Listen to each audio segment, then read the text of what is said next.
Hello, this is Bruce Cheson from Georgetown University Hospital, Lombardi Comprehensive Cancer Center, and I'm here to give you a brief overview of my recent presentation at the SOHO 2016 meeting, Perspectives in Lymphoma. There have been a number of advances made recently in lymphomas, starting with classification. The WHO 2016 update, particularly of mature B-cell lymphomas, included a number of new entities which are characterized not by their morphology, but more by their molecular and genetic features. And these distinguish various subtypes of follicular lymphoma, diffuse large B-cell, mantle cell, and Burkitt's lymphoma. And this may eventually help us identify new targets for our therapies. What we have learned is that there are certain subsets of patients which seem to respond better to various drugs than others, particularly in the GCB and ABC subsets of diffuse large B-cell lymphoma. For example, the patients with the non-GCB type appear to be preferentially sensitive to a number of drugs, such as ibrutinib. This has led to a study in which patients with this type of large cell lymphoma are randomly allocated to R-CHOP and placebo or R-CHOP and ibrutinib, thus taking advantage of the molecular differences in the subsets of these patients.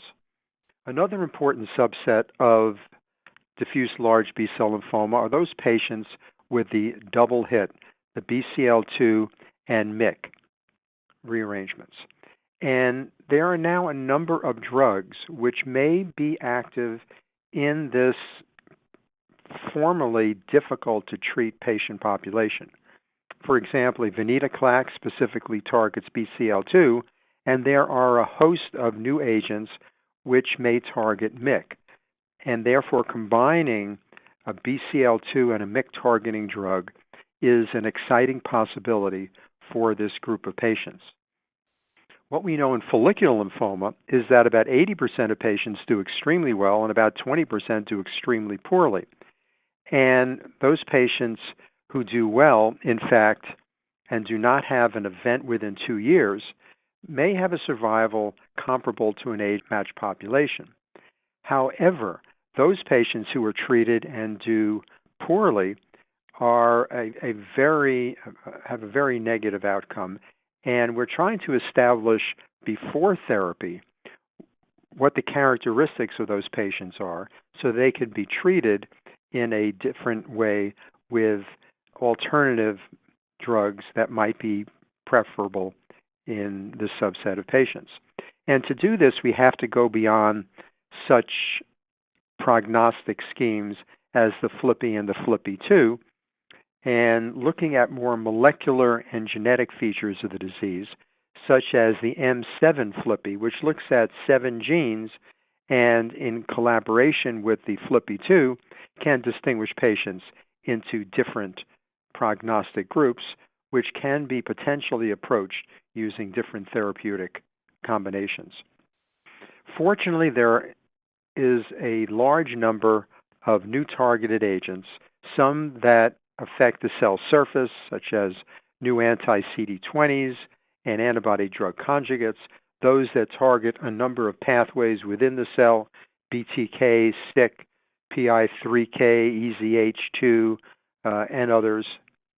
And there are drugs which impact the microenvironment, such as lenalidomide and the PD-1 and PD-L1 inhibitors.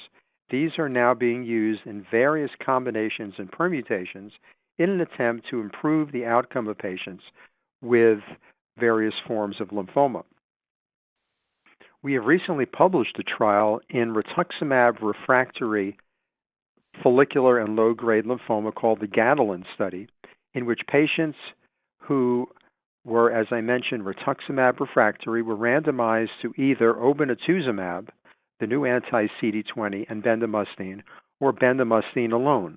The former group also received obinutuzumab maintenance, and not only was there a progression-free survival advantage adding the antibody to the bendamustine, but there was an overall survival advantage as well. But we are trying to get further away from chemotherapy.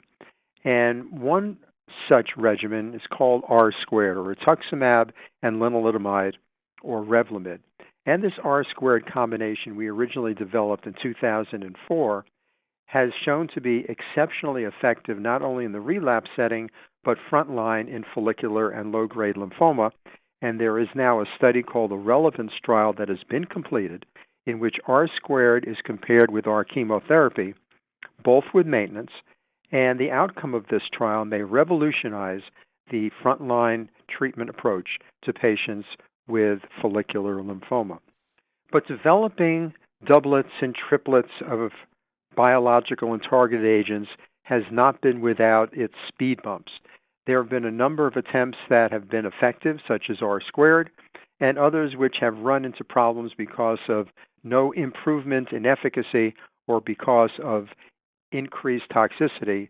Thus, such approaches need to be conducted only in the context of a clinical trial until they have been proven to be safe and effective. But with all of these new therapies, the question is, how do we complete the trials in an expeditious manner? We have a number of approaches which may facilitate this. For example, PET scans in follicular lymphoma have been shown to predict outcome when used to restage patients after therapy. Another method is a clonotypic assay called the clonoSEQ assay, which in patients with large cell lymphoma, follicular lymphoma, and other histologies of lymphoma also may be more sensitive for following patients than even PET scans and other approaches, and this is now being studied prospectively. But it would be nice if we could predict ahead of time who was likely to respond. And there are now studies in Hodgkin's lymphoma and various histologies of non-Hodgkin's lymphoma looking at PET scans and evaluating the total metabolic tumor volume prior to treatment. And this has been shown not only to predict progression-free survival, but overall survival, and may serve as a platform for risk-adapted studies in the future. So in conclusion, we now have a better understanding of tumor biology and genetics that is improving the distinction amongst disorders. We're recognizing better the tumor heterogeneity and patient diversity, which may lead to more targeted approaches. And improved treatments make standard prognostic factors obsolete, and we rely more now on predictive factors. Improved staging, response assessment, and monitoring allow for risk-adapted strategies, but we need to focus on induction approaches to patients and not wait until they have failed. But our goal, and I think we will achieve it in the near future, is moving towards a chemo-free world for patients with lymphoma. Thank you for your attention, and this has been Bruce Cheson from the Lombardi Comprehensive Cancer Center.